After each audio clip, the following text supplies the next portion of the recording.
ones there. And we're back again. Apologies for last week. Illness struck us, so we didn't have an episode for you last week, but we're back. Full health. Let's get into it. First of all, I'm Clumsy Elf. It's your boy. He's your boy. Welcome to an episode of That NBA Podcast there.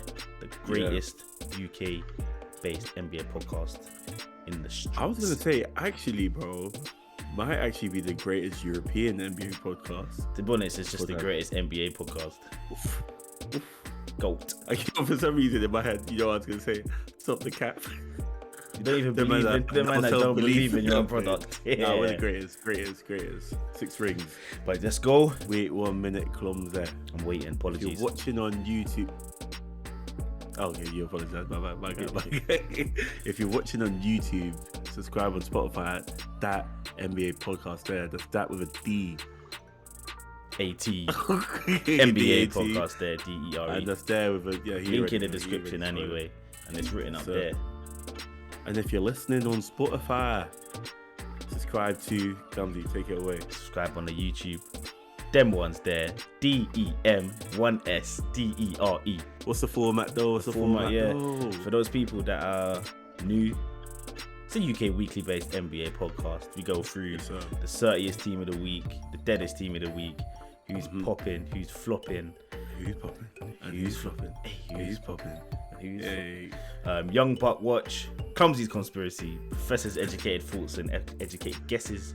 Then we go to our home team check-ins. I'm an OKC fan. Professor is a Minnesota Timberwolves fan. And then we wrap it up with them final thoughts there with D. That's DEM final trick. Bro, let's go straight into it. So it's team of the week. I know I forget every week, and I always have to. Every week I have to say "ooh" as if it's like a stage thing. I genuinely forget until you're about to speak.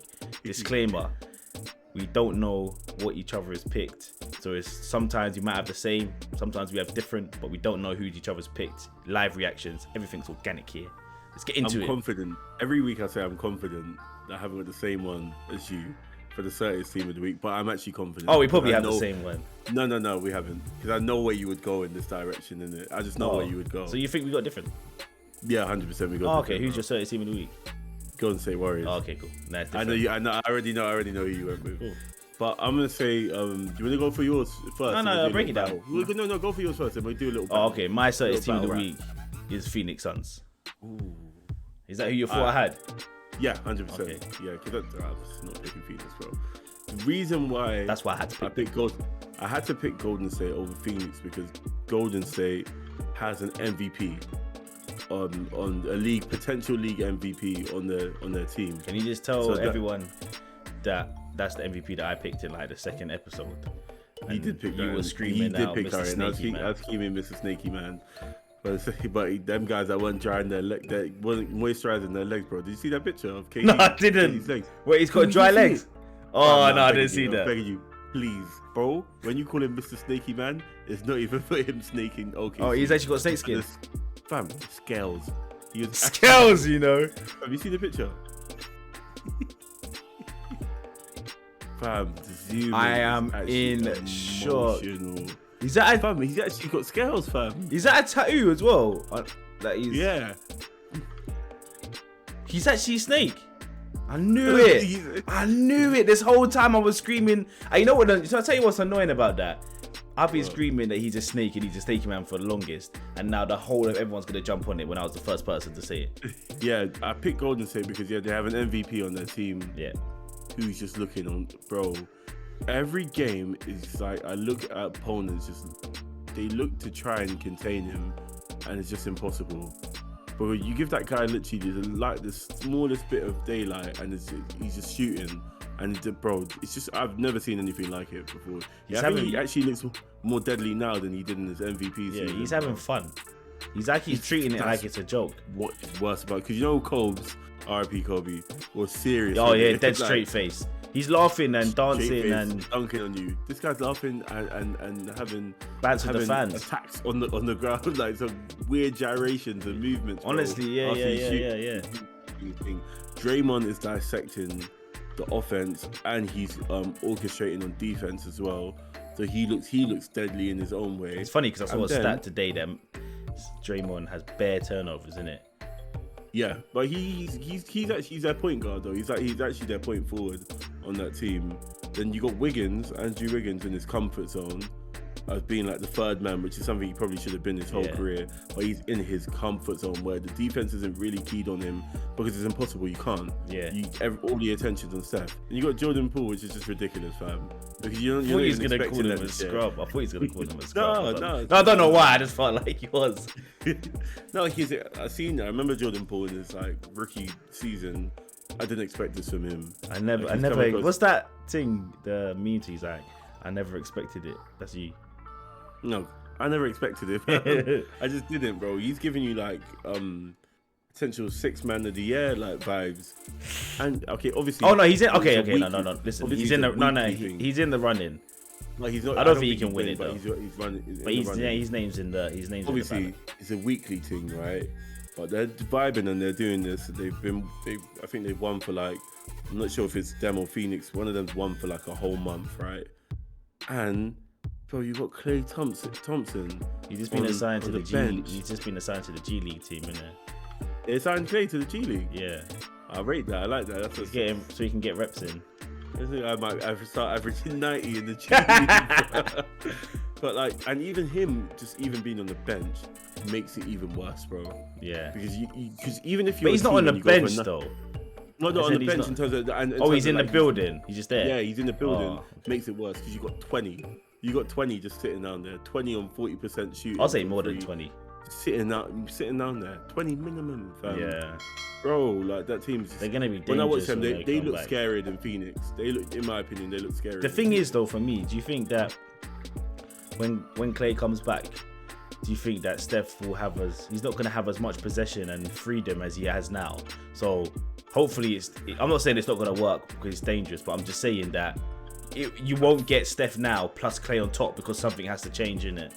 One thing that I think when unsaid about Klay Thompson is that he just figured it out. In their first run when it was just the original team with like Maurice Bates and like all of them, man, and Harrison Barnes, he figured it out. Then when Kevin Durant came, I know he had a shaky like maybe 10 games or something like that, or 15 games. Then he figured it out, bro. I think Klay Thompson just figures it out, and Steph, Klay Thompson just allows everyone to play how they play. You know what I mean? And he's so. Oh no, I mean it more from the point of Steph having to change, not Klay having to adapt. I don't think he has to change. I think it might even be easier for him because all it takes is Klay to have one good game, and then he's on the assignment sheet. He should be on the assignment sheet anyway. But they might allow it a little bit if you get what I mean, because he's rusty. Then you're a bad coach. And thank you. Yeah, you can't. It makes it easier for Steph because you got another player that you have to go zone in on. This peak. Yeah, it's peak, bro. Let me hear your Phoenix. For me, Phoenix. The first point I've got written down, and you actually, the way you acted when I said it is proof why I had to write it down. Yeah. Somebody has to give them praise. They're moving so silently in the league, and the only reason they're in the media is because of the 16-game win streak. They're not in the game. They're not in the media because they're winning games. If that makes sense. Yeah. They're only there because it's a streak and people are talking about a streak. When they're out here dominating, for me, as much as Golden State are dominating, the difference is they're doing it as a team. Nobody on that team is popping off 50. No one on that team is acting how Steph is acting. So the way that Steph is playing is taking the limelight away from the way Phoenix is playing. I'm not saying they're complaining. Yeah. If that was me, that's the perfect way to move. Yeah, true. Under the radar, like you said, I'm sure you said that in another episode. Moving under the radar, and you're looking like a 30 team. First thing that shocked me, shout out to JaVale McGee. I think I shouted him out in another episode. Shout out to JaVale McGee. Did you see that play against Brooklyn?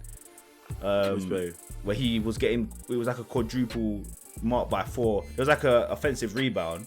He grabbed it, surrounded by 4 Nets players, and put it back in. And look, and someone posted it and said, "This is what it looks like when you play with your little brother, and you're playing with young bucks." Like, do you get what I mean? Because he just dominated the board there. Anyway, Devin Booker, he's gone through this season so silent. Someone that's potentially, I think I've spoke about him being a potential superstar in the future. At the moment, he's just a star. So silent. I haven't seen him in any news or media related to absolutely nothing, but he's handling his business. Chris Paul, same again, handling his business. Like, and DeAndre Ayton's come back now. And I feel like, weirdly enough, even though he didn't sign the deal with Phoenix, the max deal that he was meant to get, he can get P's. Yeah, working. And the thing is, he's playing like he plays so 30, right? And it's almost, obviously still hashtag ain't OKC, but he's almost doing the contract season play, if that makes sense. You get what I mean? You need to give my man credit. Is it Mikal Bridges? Mikal Bridges. Yeah, no, he's doing his But to be honest, with Mikal Bridges, this isn't new for this season. I saw it in the playoffs myself. Yeah, he's a threat.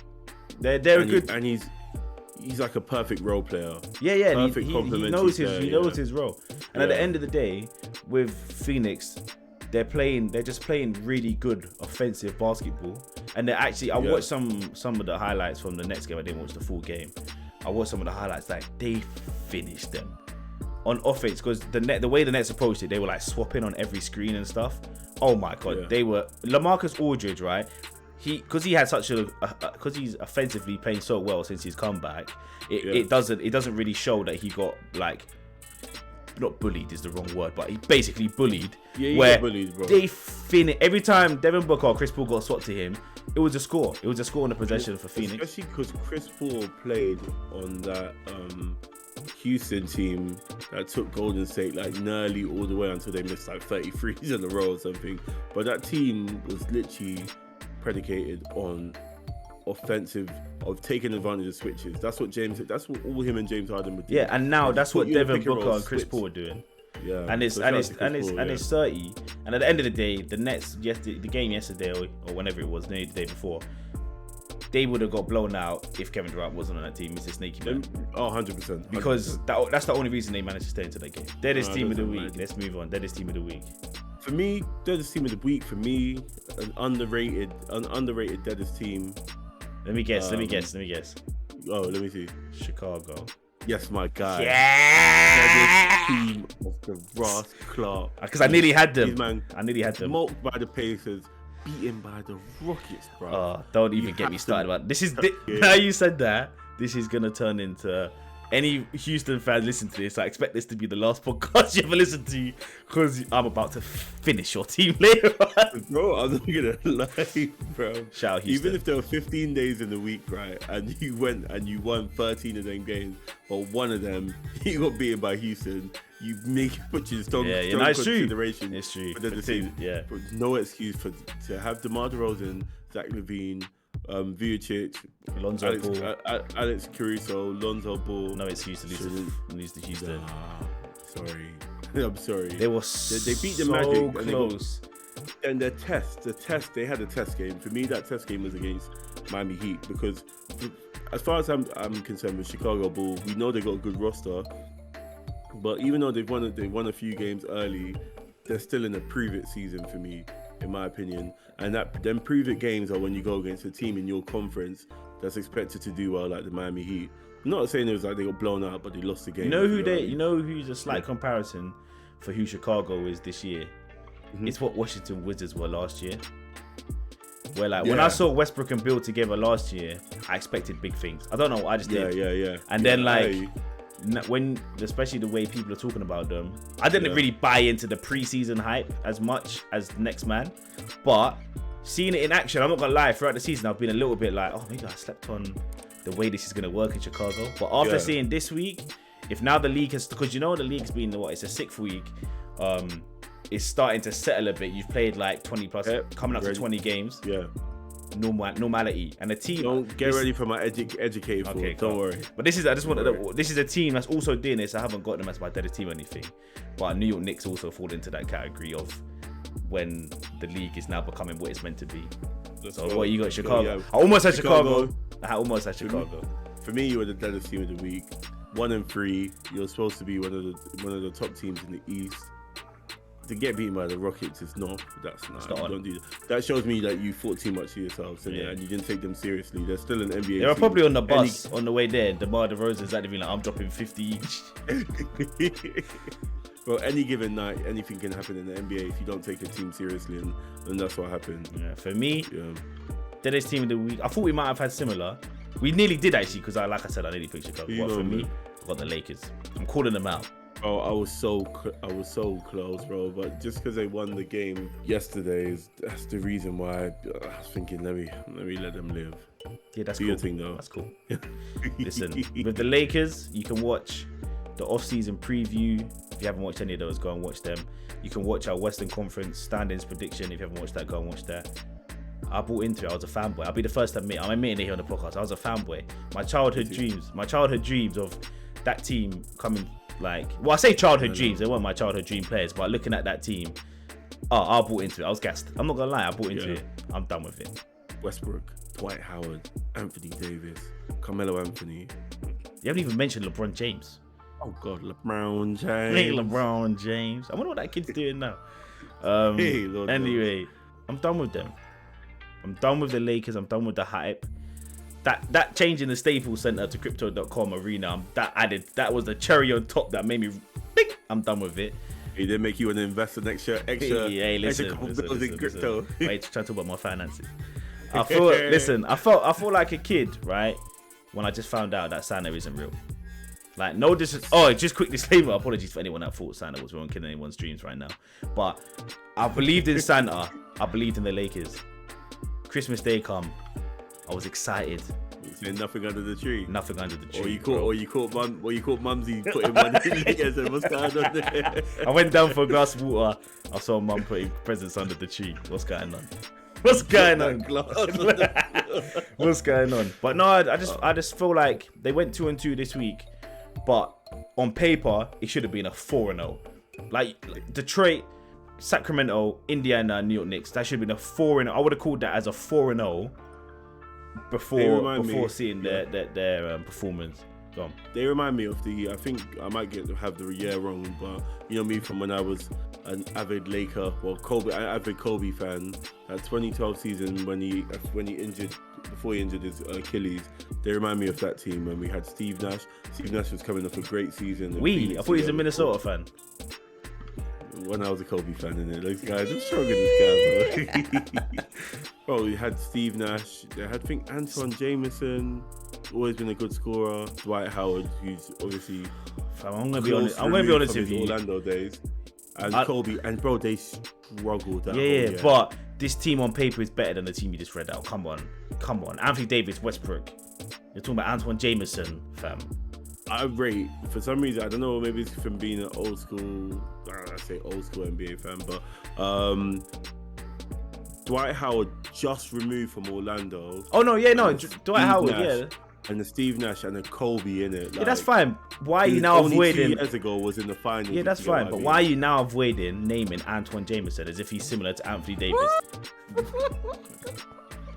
I like Antoine Jameson. He had a nice. I'm not saying you. Listen, I'm not saying that you can't like him. I'm saying you can't compare Antoine Jameson to Westbrook and Anthony Davis. I've been checkmated. Okay, you won. You won it, bro. I can't argue Westbrook against Antoine Jameson. I can't do that, bro. That's my only question about it. I can't. Fair enough. You won. Anyway, Lakers deadest team of the week. They lost that Kings game. They lost in overtime. Were they 2-2 last? Yeah, 2-2. That Kings game that they lost in overtime, like I have seen online, and people have made videos labeled the worst NBA game ever. Really? Yeah. I haven't watched it purely because of that. Even though that intrigued me, I probably should watch it to see if it really is like that.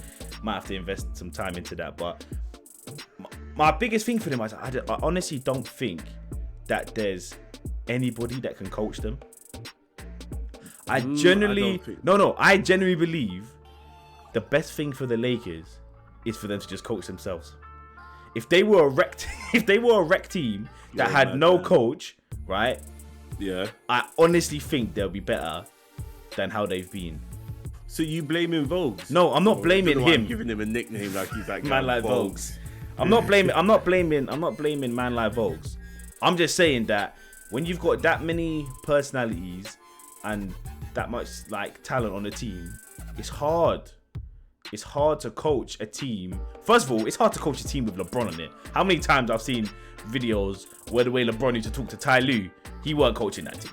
You get what I'm trying to say? So like, and then you add in Westbrook into it. You got Anthony Davis, you got Dwight Howard, DeAndre Jordan, Carmelo Anthony, just to name a few. I think they're hard to coach. For me, the second time I've said this on the podcast today. Let's stop the cap, fam. We know the reason why they're not playing as great as they should be playing, and it's 2 initials or 2 letters: Alpha, Delta, AD. I thought this was my deadest team of the week. Why are you trying to take my points? Do your thing, bro. I'm sorry. I'm angry. No, go on. Vent out. Bro, LeBron's proven everything that he can prove in the league. Well, how many championships he got? He's got 4. He had like a 10-year reign of just always touching the finals. He's not in the twilight, but he's on the back end in it. Oh, 100%. Westbrook has proven everything individually you can prove. But even though people could say, Westbrook's had his ups and downs, he's still in the back end of his career.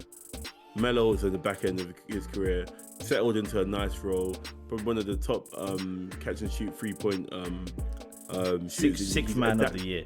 Yeah, he's adapted his game. Dwight Howard comes off the bench. He gives everything he can defensively, but he's on the back end of his career. These guys aren't in the twilight, but they're at the back end. There's one guy on that team, bro, that you expect to be. I should see this guy everywhere. And when I watch him, I just don't see it popping. And that's, for me, is Anthony Davis, bro. And there's not coach. It's not coach. It's him. He's a guy. I don't know, man. Talk about the guy, bro. My guy, relax.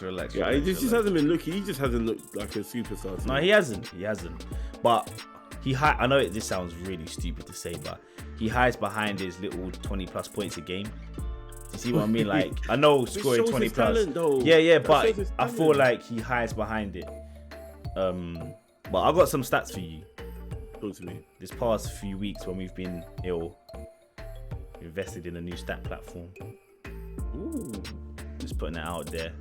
We are not sponsored by. No, we're not sponsored by anybody, but yeah, shout out to, what's it called? Cleaning the Glass. Shout out to Cleaning the Glass. Yeah. Anyway, Anthony Davis. 20% 20% from the 3-point range. Dead. Was that for the season? Dead. Oh my. Dead. And he's obviously, when I say mid-range, I'm not talking about inside the paint. I'm just talking about mid-range, and that's a part of his game that I feel like is a major part of his game. Only 38% from the mid-range so far. And I got one question for you, and I already know the answer. You've already established the answer, but because you jumped the gun and went into vent, I didn't get a chance to say my point. But my bad. Is that a superstar NBA top 75 player number for you? Nah. In the season, I'm not. Obviously, it's not against along his career, but it's in the season where he's meant to be. No, that's what I'm saying. He's meant to be in his prime, exactly. So, obviously, like, disclaimer, he's 75% from by the rim. Even for me, that's not even like. I know that sounds dumb to say 75%. That's not even that great.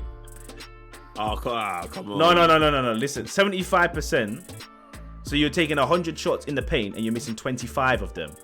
There's defense. There's still defense. So. Yeah, no, there's defense. If it was 80, I would say a bit more 80, right? But obviously from that you can see that that's where his, like, at the moment, that's where most of his good offense is coming from. So tell me why, if you're meant to be a superstar and an NBA top 25 player and you're meant to have this high basketball IQ, why are you still taking 45% of your shots from the mid-range when you know you're shooting dead? Just drive to the paint. Just drive to the paint. That's the difference. Or the term that's been phased out of the NBA that people don't like to talk about anymore. The post. For some reason disappeared. Please, I beg you, post up, please. To be fair, I did see him in the post in some highlights the other day. Barely. No. Barely. Yeah. But he was in the post. It's not like he's avoiding the post. But for me, you know what? They're just fighting. They're fighting an uphill battle because they're always going to be marked against a higher mark scheme than the rest of the teams in the league. Yeah, they're fighting against it. Obviously, LeBron's coming back from injury. Obviously, Westbrook has always been used as a scapegoat or Mr. Westbrook or turnovers or whatever. Yeah. But at the end of the day, Anthony Davis, you got to step up. Not step up and even perform better, but just step up and take accountability. He's hiding. He's hiding.